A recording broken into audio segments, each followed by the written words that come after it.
इस एमसीक्यू बताइए 66 ठीक है इधर भी इधर।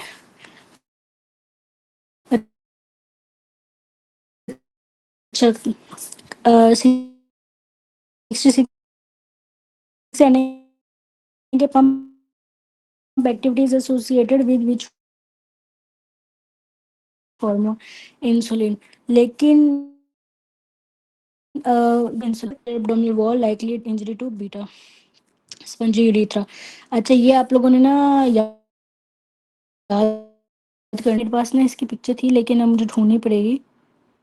ये आप लोगों ने ना यूरेथ्रास की हर यूरेथ्रा के डैमेज का ना जो फ्लूइड है वो अ, अलग जगहों पे जा रहा होता है। ठीक है, तो एक इसकी पिक्चर भी मैंने शेयर करनी है मैं आप लोगों को लाजमी। ठीक है, एक यूरेथ्रा की पिक्चर, एक यूरेथ्रा की पिक्चर आपको शेयर करनी, और एक मैंने आपको ले चैट लेयर्स ला का बताना। ठीक है, यस यस। हम्म, हेलो, पूछिए। तो हम लोग पेनाइल यूरेथ्रा भी कहते हैं। हाँ जी हाँ जी, उसी का दूसरा स्पॉन्जी नाम है। यूरेथ्रा को हम यस, पेनाइल यूरेथ्रा भी कहते हैं। हाँ जी उसी का दूसरा नाम है, आप ठीक कह रहे हो। और इनके ये प्रोस्टेटिक और स्पंजी यूरेथ्रा और वो मेम्ब्रेनस, उन सब का जो है ना फ्लूइड डिफरेंट जगहों पे जाता है, और उसका सर ने मैंने एक डायग्राम से बनवाई हुई है, तो उसे याद करना आसान होता है, वो मैं आपके साथ शेयर करूंगी। ठीक है, याद से तो आप ये याद रखो कि जो आपका, अच्छा इसका ना पहले स्प्रोटम में जाता है फिर एंटीरियर एब्डोमिनल वॉल में जाता है। अगर वो सिर्फ इस तरह भी इसका सिनेरियो आता है कि स्पंजी यूरेथ्रा का जो है फ्लूइड कहाँ जाता है, तो स्क्रोटम भी दिया होता है और एंटीरियर एब्डोमिनल वॉल भी, तो आपने scrotum is greater than anterior abdominal wall, ये इसका सीक्वेंस है। 68 है main nerve supply to trachea, तो आपकी ये रिकरेंट लेंजर नर्व होती है, ये हमेशा का पूछा होता है, लेंजर नर्व होती है ट्रेकिया के लिए।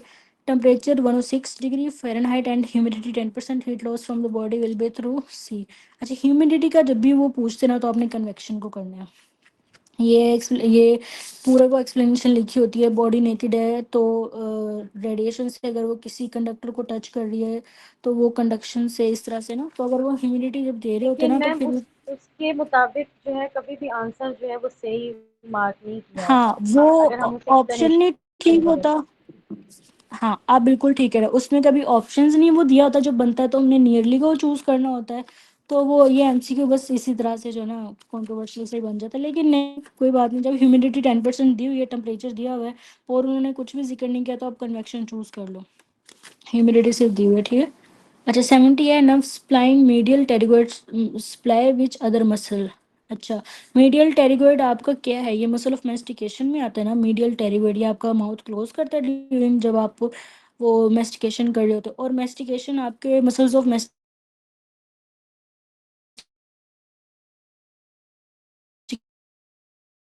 ट्राइजेमिनल से सप्लाई होते हैं। ठीक है, ब्रांच से ही हो रहा होता है।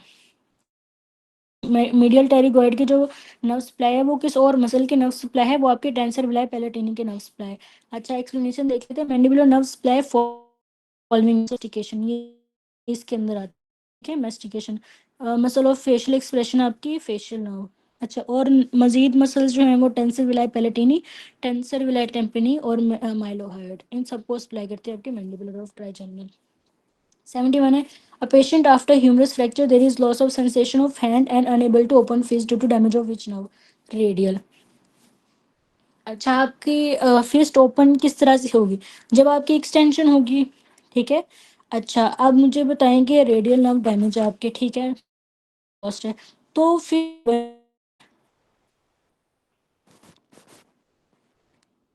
बताएं मुझे फिस्ट क्यों बन गई अगर आपकी रेडियल 70। अच्छा पहले को 70 करवाती हूँ, मुझे बताएं कि रेडियल नर्व डैमेज है। Yes yes doctor Masooma, yes बिल्कुल। अनपोज्ड एक्शन हो जाता है आपके मीडियन नर्व का, तो वो सारी की सारी फ्लेक्शन हो जाती हैं। यस, और फिर जो आपकी फिस्ट बन जाती है, और फिर वो एक्सटेंशन नहीं हो रही होती, तो you can't open the fist, और अगर कहें कि you can't make the fist तो फिर आपकी मीडियन नर्व डैमेज होती है। अच्छा 70 देख लेते हैं, 70 का ये है कि अच्छा medial pterygoid supply which other muscle tensor palatini. ठीक है, कौन सी नाव है जो मीडियल टेरिगोइड को भी कर रही है और टेंसर पैलेटिनी को भी कर रही है सप्लाई। अब ये मसल्स आपके हैं फर्स्ट आर्च के ना, फर्स्ट फ्रेंजियल आर्च के, तो उसकी नर्व सप्लाई है 5 ट्राइजेमिनल, ठीक है। और जो है मिडिल टेरिगोइड आपका आता है मसल ऑफ मेस्टिकेशंस में, ये अभी हमने देखा था, माउथ माउथ क्लोज जो कर रहा होता है, ये आपका लगा होता है ना साइड पे, तो वो आपका आता है मसल ऑफ मेस्टिकेशन में। अब वो ट्राइजेमिनल कर रही होती है। तो जब मैंने आपको फर्स्ट आर्च के मसल्स पढ़ाए थे और मैंने आपको बताया था, हमें पेपर में आया था टेंसर विलाई पैलेटिनी, और वो कंफ्यूज कर रहे थे फेशियल नर्व के साथ सारे ना, मुझे लगता है मैंने भी गलती लगाया होगा। तो ये आपके जो है ना mandibular branch of trigeminal nerve supply करती है मसल ऑफ मेस्टिकेशन को भी, टेंसर विलाई पैलेटिनी को भी, और टेंसर विलाई टेम्पेनी और माइलोहायोइड। बेली ऑफ डाइगेस्ट्रिक पोस्टीरियर को, बेली ऑफ डाइगेस्ट्रिक को फेशियल करती है, और एंटीरियर बेली को ट्राइजेमिनल की ब्रांच करती है मैंडिबुलर। ठीक है, आपको समझ आया? समझ आया ये point doctor Bakhtawar? Yes ma'am, आ गया। ठीक है। क्वेश्चन नंबर 72 है, a patient presented with paralysis of bilateral lower limbs and lower half of face, power 3/5 in both limbs, homonymous heminopia along the lost plantar reflexes, lesion present in which of the following? अच्छा, ये वही MCQ, इसको मैंने बस इससे याद रखा, paralysis के साथ जो है ना आपकी लोअर फेस भी इन्वॉल्व होता है, और फिर आपका हेमोनिमस हिमोनोपिया भी होता है, क्योंकि ये बहुत बहुत रिपीट होता है आपकी डबल ए में, तो इसके ये 3 पॉइंट आप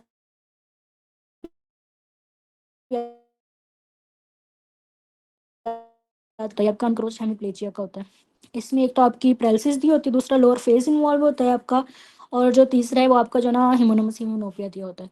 ठीक है, तो ये आपका 4 ब्रेन इसका आंसर है। और कभी कभी इंटरनल कैप्सूल भी होता है, और सेरेब्रल कॉर्टेक्स भी आई थिंक है कहीं पे ना। ठीक है, तो ये इसका ही होता है। अच्छा, 73 है, फेज 1 रिएक्शन, ऑक्सीडेशन। अब ये भी मुझे नहीं आता था जो आपके 2 रिएक्शन होते हैं फेज 1 में, जो है आपका जो ड्रग का फंक्शनल पार्ट है ना उसको एक्सपोज करना होता है थ्रू डिफरेंट रिएक्शंस, और फेज 2 में कॉन्जुगेशन वगैरह होती है, वो जो ग्लूकोनोनिडेशन वाला एक एमसीक्यू होता है, और उसमें कॉन्जुगेशन होती है। जो डिफरेंट स्टेप्स है ना वो फेज 1 के हैं, उसमें आपकी रिडक्शन होनी होती है, फिर ऑक्सीडेशन, और फिर हाइड्रोलाइसिस। ठीक है, ये ड्रग के साथ कर रहे होते हैं ताकि उसका जो फंक्शनल पार्ट है ना उसको एक्सपोज किया जा सके इन स्टेप्स के थ्रू। तो ये फेज 1 रिएक्शन होते हैं, रिडक्शन, ऑक्सीडेशन और हाइड्रोल। और फेज 2 एक होता है, इसको उसमें कॉन्जुगेशन होनी होती है, ये जो सी वाला दिया हुआ है ग्लूकोरोनिडेशन। ठीक है, तो ये एमसीक्यू मुझे ये थोड़ा सा डिफिकल्ट लगा था, फेज 1 का ऑक्सीडेशन। इसके 3 स्टेप्स लिख लो, रिडक्शन, ऑक्सीडेशन और हाइड्रोलाइसिस। 74 है, succinylcholine toxicity in individual having deficiency. Ma'am, ये किस चीज के ये फेज है? मेडिकेशन ड्रग के, ये वो बायो ट्रांसफॉर्मेशन ही कहते हैं शायद उसको, ये फार्मा में ना आपका नसीम शेरजाद में सिर्फ ये दिया हुआ है। ये उसी दिन मेरा पेपर से पहले यही मैं पढ़ने लगी थी और मैंने छोड़ दिया था, और यही एमसीक्यू आया तो मुझे याद था कि मैंने क्यों नहीं पढ़ा। ठीक है, तो ये आपकी फार्मा का है जहाँ पे ये बायो ट्रांसफॉर्मेशन होती है ड्रग की, मेडिकेशन की। उसके स्टेप्स हैं कि मेडिकेशन के साथ पहले आप रिडक्शन होती है, ऑक्सीडेशन होती है, हाइड्रोलाइसिस होती है, ताकि उसका जो फंक्शनल पार्ट है ना उसको एक्सपोज किया जा सके ताकि वो अपना फंक्शन कर सके। फिर वो आपको पता है जो एक्सक्रीट वगैरह होनी होती है जो भी उसकी, फिर कॉन्जुगेशन के थ्रू वो होती है, तो उसका कॉन्जुगेशन इतना डिटेल में पढ़ने की ज़रूरत नहीं है ना, मैंने पढ़ा हुआ। ठीक है, लेकिन आपको ये स्टेप्स वगैरह याद होने चाहिए। सी वाला जो आपका फेज 2 में आता है इसमें से, और आई थिंक मिथाइलेशन भी फेज 2 का है आपका, और ये जो रिडक्शन, ऑक्सीडेशन, हाइड्रोलिसिस है वो आपका फेज 1 का है। फिर भी अगर किसी ने पढ़ना तो नसीम शेरजाद ने ना दिया हुआ ये वाला थोड़ा सा टॉपिक है। अच्छा, 74 है, succinylcholine toxicity in individuals having deficiency of pseudocholinesterase. अब जो आपका सूडोकोलिनेस्ट्रेज है वो आपका एंजाइम है ना, वो हाइड्रोलाइज करता है ये जो आपके कोलिन बेस ईस्टर्स होते हैं। ठीक है, उनको ना ये हाइड्रोलाइज कर देता है, तो जैसे सजनल ब्रेक डाउन नहीं होगा तो उसका इफेक्ट ज़्यादा देर तक रहेगा, ब्रेक डाउन नहीं होगा, और हम दिए जाएंगे तो उसकी टॉक्सिसिटी भी हो जाएगी। तो स्ट्रेस जो है वो एब्सेंट होता है, जिसकी वजह से उसकी जो हाइड्रोलिसिस नहीं होती और उसकी टॉक्सिसिटी हो जाती है। ठीक है, तो इसमें स्टाइलकोलिनेस्ट्रेस और सूडो में जो है ना कन्फ्यूजन होती है, तो आपने सूडोकोलिनेस्ट्रेस को याद रखना है, ये जो हाइड्रोलिसिस करवाता है आपका। क्वेश्चन नंबर 75 है, about Corynebacterium diphtheria, select correct one. तो जो डिप्थेरिया है वो आपका एक्सोटॉक्सिन के थ्रू जो है ना इन्फेक्शन करता है। ये रफ़ी का जो टेबल है ना उसकी पिक्चर ले लो, उसको बार बार रिवाइज करो, पढ़ो, उसमें से आता है। या वो स्टेफ ओरियस का बहुत ज़्यादा था, toxic toxic shock syndrome, TSST वाला जो है, वो स्टेफ का बहुत आता है। और ये एक्सोटॉक्सिक है वहाँ पे। खैर वो टेबल आप लोगों ने ना लाजमी याद करना, आते हैं उसमें से भी MCQs. 76 is sprained ankle resulting from excessive inversion most likely demonstrate which statement. अच्छा जो है ना इसका वो सीक्वेंस डबल ए में दिया हुआ है, तो वो आपने सीक्वेंस याद करना है। इन्वर्जन में जो लिगामेंट्स का सीक्वेंस है वो है लेटरल लिगामेंट सुपीरियर, मतलब कि is greater than talofibular, is greater than calcaneofibular. कहीं कहीं पे कैल्केनियोफिबुलर भी जो है ना आपका वो चूज करना होता है। ठीक है, डबल ए में लिखा हुआ था सीक्वेंस इसका।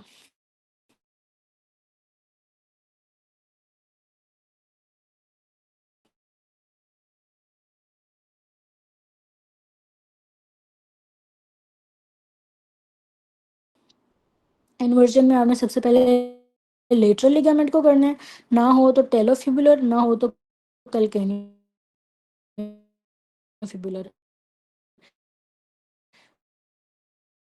और ई वर्जन में जो आपका जो है ना ये deltoid ligament extended rectus femoris.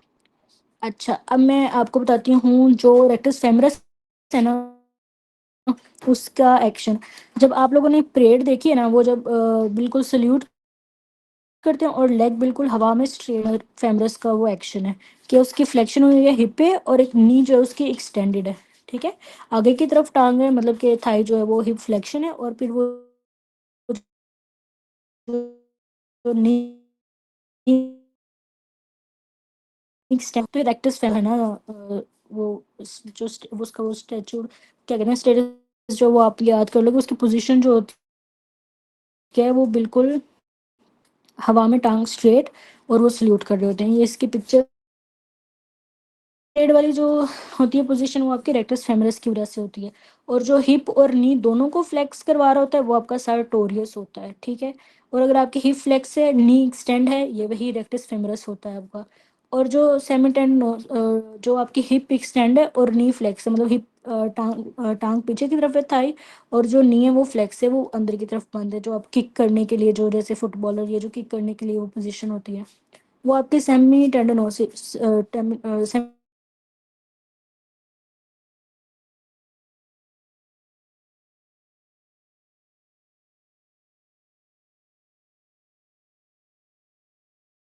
चलिए एक्सटेंड करवाते हैं, वो फ्लेक्स भी नहीं करवाता, वो नहीं पे वो नहीं करता, वो सिर्फ हिप एक्सटेंड करा रहा होता है, तो वो आपका अडक्टर मैग्नस होता है। ये सारे एमसीक्यूज हैं आपके।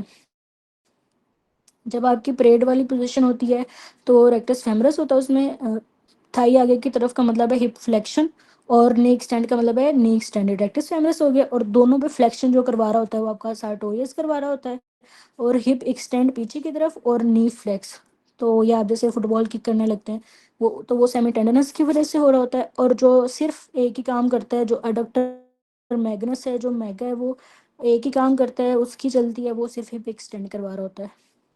ठीक है, याद हुए आपको ये मसल्स, क्योंकि ये भी आते हैं लाजमी। अच्छा 78 है, विच of the following is most aggressive carcinoma, तो वो आपकी मेलानोमा होती है। कल हमने जो पढ़ा था वो लोकली मेलिग्नेंट पढ़ा था, उसमें बीसीसी इज ग्रेटर देन एम्लियोब्लास्टोमा, लेकिन ये लोकली नहीं होता, ये वैसे अग्रेसिव होता है सबसे ज़्यादा। ठीक है, इन्वेड कर जाता है ये। अच्छा एक्सप्लेनेशन में पढ़ लेते हैं। Most common pre malignant lesion आपकी ल्यूकोप्लेकिया। अच्छा ये तो वो प्री मेलिग्नेंट कंडीशन है, इनके भी एमसीक्यूज आते हैं। अच्छा जो मोस्ट कॉमन है वो ल्यूकोप्लेकिया है, जो लीथल है वो एरिथ्रोप्लेकिया है। ठीक है, लीथल एरिथ्रोप्लेकिया। और जो most common pre malignant condition है वो सबम्यूकोजल फाइब्रोसिस है, और जो लीथल है वो आपकी लाइकन प्लेनिस है। ठीक है, या जो वो आया था लाइकन प्लेनिस आपके माउथ में होती है, स्क्विमोसल कार्सिनोमा करवा देती है। ठीक है, और मोस्ट अग्रेसिव आपका जो है वो मेलानोमा होती है।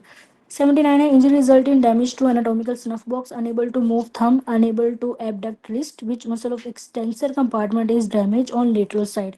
अब ये स्नफ बॉक्स का पूछा है उसका डैमेज का। ठीक है, तो लेटरल साइड पे। अब स्नफ बॉक्स की आप लोगों ने अगर पिक्चर देखी हो अपर लिम करते हुए, तो जो आपका थोड़ा सा मीडियल साइड पे फिंगर्स की तरफ जो मसल होता है ना वो आपका होता है एक्सटेंसर पॉलिसिस लॉन्गस। ठीक है, और जो लेटरल साइड पे आपका होता है वो एक्सटेंसर पॉलिसिस ब्रेविस होता है। और ये ब्रेविस के साथ ही आपको जो एबडक्टर पॉलिसिस लॉन्गस वो भी उधर ही होता है। और ये और फिर जो ये टू वो बना रही होती हैं आपकी क्या कहते हैं बाउंड्रीज, और जो आपकी फोर्थ वो होती है ना वो स्टैलर्ड प्रोसेस ऑफ रेडियस। ठीक है, ये इसकी बाउंड्रीज हैं। लेकिन ये आप देखो इम्पोर्टेंट है आपके लिए कि क्वेश्चन किस तरह से उन्होंने पूछा हुआ है लेटरल साइड पे। तो जो थंब की साइड पे मसल होता है ना, सेंसर पॉलिसीज ब्रेविस होता है, ये ब्रेविस लिखा हुआ है ना, ये ब्रेविस होता है। ठीक है, और जो थोड़ी सी फिंगर्स की साइड पे होता है, मिडिल होता है, वो आपके लॉन्गेस्ट होते हैं। ठीक है, तो इस ऑप्शन आ जाएगा आपका लेटरल साइड पे आपका एक्सटेंसर पॉलिसीज ब्रेविस। अच्छा, तो आपके स्नफ बॉक्स में नर्व कौन सी पड़ी होती है, आर्टरी कौन सी पड़ी होती है जो ब्लीड कर जाती है बहुत रेडियल। ज़्यादा अगर स्नफ। हाँ जी, रेडियल। Radial artery. तो इलाज। यस, और उसका ट्रीटमेंट क्या होता है, मतलब तो उसका क्या करना होता है अगर वो ब्लीड करना स्टार्ट कर जाए? फर्स्ट आपका क्या रिस्पॉन्स होता है? पिंच कर कंप्रेस। देते हैं उसको। हाँ, कंप्रेस कर देते हैं, पिंच कर देते हैं उसको, बिल्कुल, उससे ब्लीडिंग स्टॉप हो जाती है। अच्छा जी, अब हम कहाँ पे हैं? ठीक है, 80 क्वेश्चन।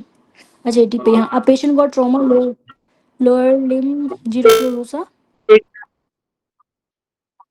आपकी आवाज़ नहीं आ रही, आप मुझे टाइप कर रहे हैं, शोर बहुत ज़्यादा है आपके माइक में। क्वेश्चन है तो टाइप कर दे मुझे।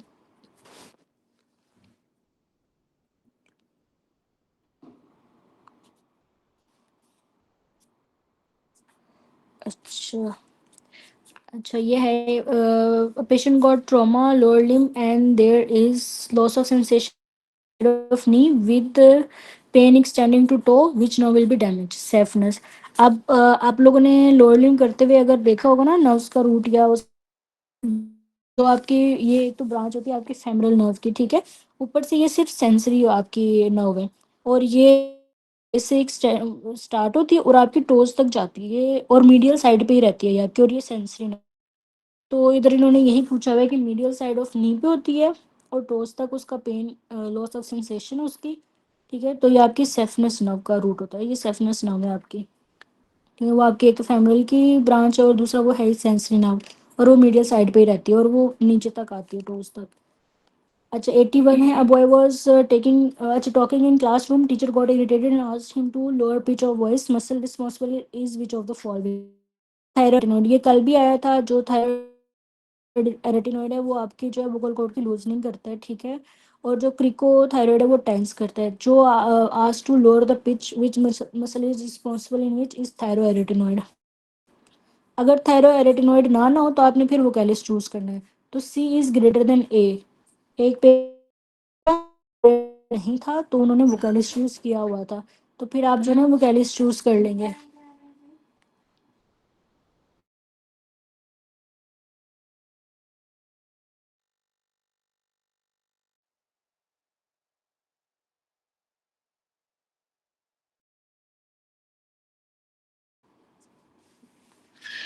अच्छा, क्वेश्चन नंबर 82 है, while doing surgery splenic vessel need to be ligated, they are present in which ligament? अच्छा, splenic vessels I think CPSP के फेवरेट हैं, तो ये लीनो रीनल नहीं दिया हुआ इस दफा, स्प्लिनो रीनल दिया हुआ, जो कि एक ही बात है आपको पता है। तो स्प्लिनिक वेजल्स आपकी पड़ी होती है स्प्लिनो रीनल में।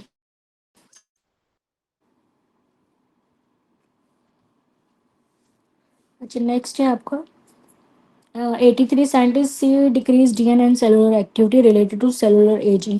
आपको पता है वियर एंड टीयर का प्रोसेस चलता है, अभी जो है एक्टिविटी सारी डिक्रीज हो जाती हैं तो सेलुलर, ये नॉर्मल होती है, मतलब फिजियोलॉजिकल होती है। 84 है myelination of corticospinal tract bye oligodendrocytes. अच्छा, तो ये कॉर्टिकोस्पाइनल ट्रैक आपके सीएनएस में ही आ जाते हैं, ठीक है, तो पीएनएस में कौन से सेल्स माइलिनेशन करवाते हैं?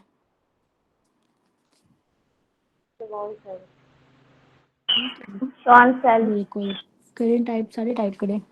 अच्छा, अब थोड़ा सा मुश्किल करते हैं इसको, सीनेशन स्टार्ट किस मंथ पे होती है? 6 नो, एक डॉक्टर एक बार ठीक है, 4 यस 4 और 4 पीएनएस की? 6th में। 6 मंथ। ठीक है, और ये कंप्लीट कब होती है? After that in 2 years। Yes, हाँ बिल्कुल। और जब कंप्लीट हो जाती है ये हमें इस तरह पता चलता है कि माइलिनेशन कंप्लीट हो गई आफ्टर 2 ईयर, आपका जो बेबिंस्की है ना वो नेगेटिव बेबिंस्की हो जाता साइन है। नेगेटिव हो ठीक है, तो जाता है। हाँ जी, वो नेगेटिव हो जाता है तो हमें पता चलता है मैरिनेशन कंप्लीट हो गई।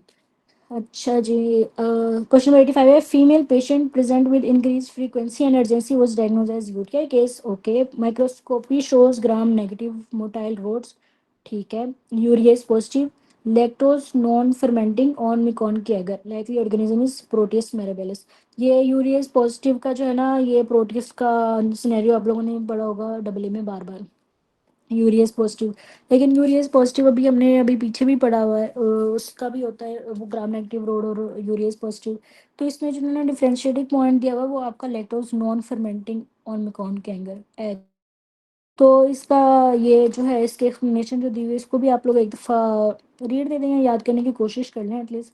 लैक्टोज फर्मेंटर आपके जो हैं इकोलाई, क्लेब्सिella, इंटेरोबैक्टर होते हैं, और स्लो जो आपका सिट्रोबैक्टर और सेरेशिया, और non lactose fermenter Proteus, Yersinia और शिगेला होते हैं। ठीक है, आज तो वैसे प्रोटियस का ही ज़्यादा, इकोलाई का या क्लेब्सिella का भी आ जाता है। ठीक है, लैक्टोज फर्मेंटर आपके क्या हो गए, इकोलाई, क्लेब्सिella, इंटेरोबैक्टर, और नॉन फर्मेंटिंग आपका ये प्रोटियस शिगेला। अच्छा, 86 है सेल वॉल माइकोप्लाज्मा। चलिए, इनको इसीलिए कहते हैं, इनकी सेल वॉल नहीं होती, यूरिया प्लाज्मा और माइकोप्लाज्मा की। ठीक है, इसलिए जो है ये सिर्फ दो हैं जिनकी वो नहीं होती सेल वॉल। अच्छा, 87 है, a young man was thrown of his motorcycle in a traffic accident, he landed on his shoulder, examination in upper limb was hanging by his side and he had loss of sensation on the lateral aspect of arm। अच्छा, ये पता नहीं कितनी दफ़ा MCQ पूछेंगे। Lateral aspect of arm आपको पता है एक्सिलरी जो नर्व है वो करती है, और फोर आर्म में आपकी मस्कुलोकुटेनियस सर्जरी होती है इसके लिए। ठीक है, तो एक ही उन्होंने दी हुई है लेटरल एस्पेक्ट ऑफ आर्म, तो आपके एक्सिलरी नर्व है। 88 है, interventricular septum thickness, septum to free wall thickness 3:1। अच्छा, ये इंक्रीज इन थिकनेस हुई है। ठीक है, तो थिकनेस कब होगी ज़्यादा, तो वहाँ पे प्रोलिफरेशन होगी, मतलब हाइपरट्रॉफी हो जाएगी, प्रोलिफरेशन तो नहीं। हार्ट में जो है ना सिर्फ साइज इंक्रीज होता है, हार्ट में जो है ना आपके परमानेंट सेल्स होते हैं, तो वहाँ पे सिर्फ जो है ना आपकी साइज इंक्रीज होता है, थिकनेस इंक्रीज इस तरह होती है कि उनकी हाइपरट्रॉफी हो जाती है सेल्स की। तो थिकनेस वॉल की ज़्यादा हुई है तो वो 3:1, तो वो आपकी हाइपरट्रॉफी कार्डियोमायोपैथी है। अब आप मुझे ये बताओ कि डायलेटेड और हाइपरट्रॉफी कार्डियोमायोपैथी में आप किस तरह से सिनेरियो डिफरेंशिएट करते हो, क्योंकि इस दफ़ा मुझे लगता है डायलेटेड का अगर आप लोगों ने पढ़ा होगा, तो आप मुझे बताएं दोनों को आप लोग चेट करोगे कि ये डायलेटेड का है या हाइपरट्रॉफी का है।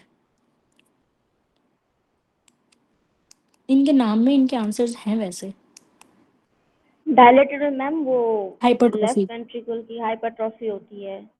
हाँ, पर वो डायलेटेड में तो नहीं ना होगी, वो तो हाइपरट्रॉफी में ही हाइपरट्रॉफिक, मतलब हाइपरट्रॉफिक हुक्म में ही जो उसकी हाइपरट्रॉफी होगी। यस डॉक्टर नूर, मायोसाइट्स डिसरे होते हैं, हुक्म में होते हैं, लेकिन थिकनेस, यस थिकनेस भी एक पॉइंट है। डायलेटेड में क्या होता है, स्ट्रोक वॉल्यूम कम होगा डायलेटेड में, दोनों में ही कम होता है, ये जो हुक्म में भी वो जो है ना कॉन्ट्रैक्ट नहीं। जी जी, ma'am yes interventricular septum thickness I yes, think है कि डायलेटेड कार्डियोमायोपैथी थिकनेस जो है वो डिक्रीज हो जाएगी जबकि हाइपरट्रॉफिक में वो इंक्रीज हो जाएगी। बिल्कुल। एक तो थिकनेस का भी उन्होंने डॉक्टर आतिका ने बिल्कुल ठीक बताया, और डॉक्टर इकरा ने भी बिल्कुल ठीक बताया है। जो आपकी सेप्टम की थिकनेस इंक्रीज होती है ना, एलवी का जो थिकनेस वो हुक्म में होती है, और डायलेटेड में ना उसका साइज, मतलब कि वो थिकनेस कम हो जाती है और वो बहुत डायलेट कर जाते हैं, साइज इंक्रीज होता है। एलवी का अगर साइज इंक्रीज का इस दफ़ा आया हुआ था, साइज इंक्रीज हो तो वो आपकी डायलेटेड कार्डियोमायोपैथी, थिकनेस हो तो वो हमेशा यही सिनेरियो होता है 3:1 वाली थिकनेस वाला, तो वो आपकी हुक्म है। ठीक है, बिल्कुल ठीक बताया आप लोगों ने। अच्छा, 89 है, इसके pubis ramus fuse at age 7 years. ये डबल ए में भी और ये पास पेपर्स में भी आपका आता है, इसी का वो मोस्टली पूछ रहे होते हैं, इसके प्यूबिक रेमस जो है ना आपका वो 7 ईयर्स पे फ्यूज करता है। ठीक है। अच्छा, 90 है, अब pregnant lady has following sugar levels 1 hour बाद 6.4, 2 आवर्स बाद 8.3। अच्छा, है ना, ये वाली जो है सिर्फ ये याद की हुई थी, उसकी वो होती है 7.8 to 11। ठीक है, तो ये 11 से ज़्यादा होती है तो आप डायबिटिक उसको कह देते हो, और 7.8 से कम होती है तो वो आप नॉर्मल कह देते हो, जैसे इधर 6.4 लिखी हुई है। तो आप जो है ना 2 आवर्स बाद 7.8 to 11, अगर इसके कम है तो नॉर्मल है, 11 से ज़्यादा है तो जो आपकी वो डायबिटिक है, ठीक है। अब इन्होंने 2 आवर्स वाली दी हुई है 8.3, तो वो 11 से कम है, तो ये इम्पेयर्ड ग्लूकोज है, इम्पेयर्ड ग्लूकोज टॉलरेंस, ये ओजीटीटी के लेवल्स दिए हैं मैंने। तो अगर 11 से ज़्यादा होती तो हम उसको जेस्टेशनल डायबिटीज़ या डायबिटीज़ कहते थे। 7.8 से कम होती जैसे, तो फिर हम जो उसको जो है ना नॉर्मल कह देते, ठीक है। इसमें मैंने सिर्फ आपको ना 2 आवर वाली बताई है, 7.8 टू 11 वाली, ठीक है। ओजीटीटी का 2 घंटे बाद की जो वैल्यूज़ है ना वो है मैंने आपको बताई है, 2 घंटे बाद वाली, टू 11 वाली, ये आपकी इम्पेयर्ड ग्लूकोज टॉलरेंस है। इससे कम नॉर्मल, इससे ज़्यादा डायबिटीज़, ठीक है। अब मुझे बताएं आप लोगों को समझ आया है? थोड़ी मुझे लगता है मैंने मुश्किल करके तो नहीं बताया, समझ आया पॉइंट? रिपीट, ठीक है मैं करती हूँ। अच्छा, ये ना आपका ओजीटीटी का बताया हुआ है कि 2 आवर्स बाद ना आपको रीडिंग्स, ठीक है, 2 आवर्स बाद के आपकी रीडिंग्स। अब इसमें ना सिर्फ मैंने इम्पेयर्ड ग्लूकोज वाली याद की हुई है, इम्पेयर्ड ग्लूकोज टॉलरेंस वाली 2 आवर्स बाद। उससे कम का मतलब है कि नॉर्मल है, उससे ज़्यादा का मतलब है कि डायबिटीज़ है, ठीक है। तो ये सबसे कन्वीनियंट है। 2 घंटे बाद इन्होंने दी हुई है 8.3, वो 7.8 से ज़्यादा है पर 11 से अभी भी कम है, तो डायबिटीज़ तो नहीं है, और 8.3 नॉर्मल भी नहीं है, तो वो आपकी इम्पेयर्ड ग्लूकोज टॉलरेंस है। ओके, चलिए ठीक है। 91 है न्यूक्लियस एम्बिगुअस प्रेजेंट इन, अच्छा, nucleus ambiguus present in medulla oblongata, ठीक है। 92 है सुपीरियर सेलुलर, अच्छा, क्वेश्चन नंबर 92 है superior cerebral peduncle is connected to mid brain. अब आपका जो सुपीरियर पेडंकल मिड ब्रेन से होता है, और जो आपका और जो आपका है मिडिल वाला वो पोन से होता है, और जो आपका इंफीरियर वाला है वो आपका मिडुला से होता है, क्योंकि इनकी पोजीशंस भी इसी तरह से होती हैं। तो जो सुपीरियर है वो आपका मिड ब्रेन से कनेक्टेड होता है। अब यहाँ पे क्वेश्चन आता है डोर्सल या रोस्ट्रल, तो आपका जो रोस्ट्रल मिड ब्रेन है ना वो कनेक्ट कर रहा होता है आपका सुपीरियर सेरेब्रल पेडंकल से, ठीक है। ल्यूमेन ऑफ एलेंटोइस फॉर्म्स, अब ये हमने एम्ब्रियो करते हुए किया था, अगर वो पेटेंट रह जाए तो वो फिस्टुला बन जाता है आपका। आपका ये जो यूरेकस है, एलेंटोइस है, ये कनेक्ट कर रहा होता है आपके अम्बलाइकस को ब्लैडर से, ठीक है, आपके यूरी जेनिटल सिस्टम से। अगर फिर ये उसके बाद ये क्लोज हो जाता है, अगर ये पेटेंट रह जाए, क्लोज ना हो, तो फिस्टुला बन जाता है, और फिर बच्चों के जो है ना अम्बलाइकस से यूरिन आ रहा होता है, ठीक है। तो इस तरह फिर वो अगर यूरिन आ रहा हो तो उसका मतलब है कि वहाँ पे फिस्टुला पेटेंट रह, वो यूरेकल जो आपका एलेंटोइस जो है वो पेटेंट रह गई है और फिस्टुला बन गया, और उनके अम्बलाइकस से यूरिन आना स्टार्ट हो गया। 94 है most common dominant of allantois. अब ये हमने उस दिन किया था कि अगर पूरा पेटेंट है तो फिस्टुला बन गया, लेकिन अगर उसका कोई रेमिनेंट रह गया है तो वो सिस्ट है। ये जो है ना एलेंटोइस की 2-3 एमसीक्यू इसमें दिए हुए हैं। अब इसके एक्सप्लेनेशन में पढ़ते हैं। मोस्ट कॉमन रेमिनेंट जो है यूरेकल सिस्ट होती है, और अगर पेटेंट रह जाए तो वो फिस्टुला बन जाता है। सिस्ट के और साइनस के ऐसे सिम्टम्स नहीं होते। पेटेंट जो है यूरेकस, उसका सिम्टम आ रहा होता है, जो अब ये यूरिन आ रहा होता है अम्बलाइकस से। अच्छा, लोकल एरिया अगर पेटेंट रह जाए तो यूरेकल सिस्ट हो जाती है, और patent lumen of allantois in inferior और सुपीरियर पार्ट, फिर वो साइनस होता है। अगर पूरा पेटेंट हो जाए तो फिस्टुला होता है, ठीक है। 95 है primordial germ cells are form at the end of third week. ये आपको पता है कि जो at the end of third week में जो आपके ये एपीब्लास्ट से फिर योक सैक से आ रहे होते हैं, ठीक है। तो ये प्रीमोडियल जर्म सेल्स जो आपके at the end of third week है। 96 है placenta attached but not penetrating atrium. ये आपका एक्रीट है। अगर जो प्लेसेंटा है ना वो इन्वेड कर जाता है, लेकिन वो मसल्स तक नहीं जाता, भी मायोमीट्रियम तक नहीं जाता, तो वो अक्रीटा है। फिर वो जो है आपके सेल्स तक भी इन्वेड कर जाता है, ठीक है। तो फिर वो आपका परक्रीटा है, सॉरी इनक्रीटा है, इन्वेड कर गया तो वो आपका इनक्रीटा। के बाद अगर वो आपकी through out the uterine wall को इन्वेड करता है, और इवन के वो आपके ब्लैडर वगैरह को इन्वॉल्व कर लेता है, तो वो फिर वो परक्रीटा है, ठीक है। एक्रीटा का मतलब है कि आपके जो एक्रीटा है कि वो आपकी यूट्राइन वॉल में इन्वेड करिए, पर अभी तक उस नहीं किया इन्वेड, ठीक है, मायोमीट्रियम तक, वो आपका अक्रीट। इनसे याद किया हुआ है कि वो इन्वेड करके आपके यूट्राइन मसल्स को, ठीक है। फिर परक्रीटा है कि वो uterine through out the uterine wall को इन्वेड करिए, और उसके बाद वो आपके इवन के सराउंडिंग स्ट्रक्चर्स तक इन्वेड करिए, तो वो आपका परक्रीटा है, पूरे के पूरे को इन्वेड करिए, परक्रीटा है, ठीक है, समझ आया ये? ठीक है, बता दो अगर किसी ने रिपीट करवाना है तो। ठीक है, ओके ओके, चलिए। 97 है, great saphenous vein is approached at which side. अच्छा, ये ग्रेट सेफनस का फेब में इसका की में गलत लिखा हुआ था, जो पोस्टीरियर लिखा हुआ था ये इंटीरियर ही होती है। आप देख लिया अगर एनाटॉमी की, हमने भी फिर ठीक, हमने ही जो है ना इसको वो रटा भी नहीं था इसको, हम लोगों ने इसको खैर ठीक करवाया था। ये आप देखो मीडियल साइड पे आ रही होती है ना, तो मीडियल मेल्युलस के एंटीरियर से होके फिर गुजरती है ऊपर की तरफ वेन, तो मीडियल मेल्युलस की ये फ्रंट एंटीरियर से होके ऊपर जाती है, ये एंटीरियर मीडियल मेल्युलस होती है। ठीक है। अच्छा, 98 है, in appendicitis pain around the umbilicus pass through T10। आपको पता है टी अम्बलाइकस का लेवल ही T10 है, तो सिंपैथेटिक नर्व है T10, अपेंडिसाइटिस का पेन है और सिंपैथेटिक नर्व है T10। ठीक है, सिंपैथेटिक पेन, सिंपैथेटिक नर्व है T10। अच्छा, SLE type of hyper sensitivity, ये मैंने इस तरह याद किया हुआ है। SLE में 3 वर्ड्स हैं, तो थर्ड जो है हाइपर सेंसिटिविटी 3। आपने वैसे लॉजिकल जो इसकी डेफिनेशन वगैरह दी हुई है ना रफ़ी डबल ए में, वो पढ़नी है। ये सिर्फ शॉर्टकट से मैंने याद किए हैं, इसलिए जो मैं MCQs करते वक्त बताती हूँ ताकि आपको MCQ याद रह जाए। अच्छा, 100 है, vesicovaginal between vagina and urinary bladder. आपको पता है हमेशा यूरिनरी ब्लैडर डैमेज हो जाता है तो फिस्टुला बन जाता है, और फिर जो है ना वजाइनल ओपनिंग, यूरेथ्रा की वजह वजाइनल ओपनिंग से भी जो है ना यूरिन आना स्टार्ट हो जाता है, तो वो विजाइको वजाइनल फिस्टुला हो जाता है। ये जो आपके प्रोलॉन्ग कैथेटराइजेशन होती है ना, तो उसके बाद भी ये फिस्टुला बन जाता है। ठीक है, ये हमारे 100 MCQs हो गए। अब मुझे बताएं सबको समझ आए हैं, सारे याद हुए हैं, लॉजिक समझ आया है? ठीक है, किसी ने कोई MCQ कराना है, कुछ भी कराना है, क्वेश्चन है, कुछ भी रोज? यस यस, आपने हैंड रेज किया हुआ है।